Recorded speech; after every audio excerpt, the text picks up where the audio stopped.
प्रणाम। बेटी के बियाह के गीत गावे जाता नहीं, सुनी लगा। बजवा ले बजनिया हो भैया, डोलिया ले कहार, छतवा ले कवन हो भैया, बहिनी संगवा जस, छतवा ले कवन हो भैया, बहिनी संगवा जस, एक को से गईली हो बहिनी, दुई को से जस, पछवा फिर के तकली हो बहिनी, भैया संगवा जस, पछवा फिर के तकली हो बहिनी, भैया संगवा जस, फिरो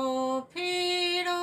आहो ये भैया, घरवा चली जा, घरवा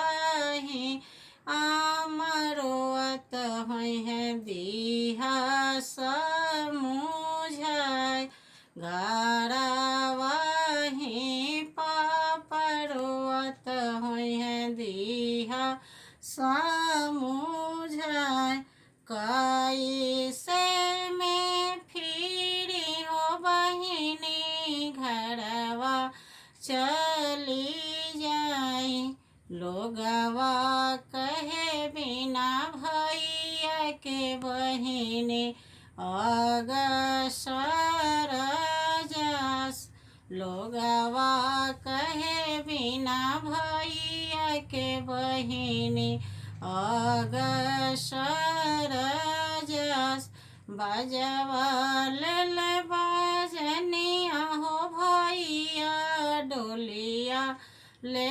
कहार, छतवा ले कवन हो भैया, बहिनी संगवा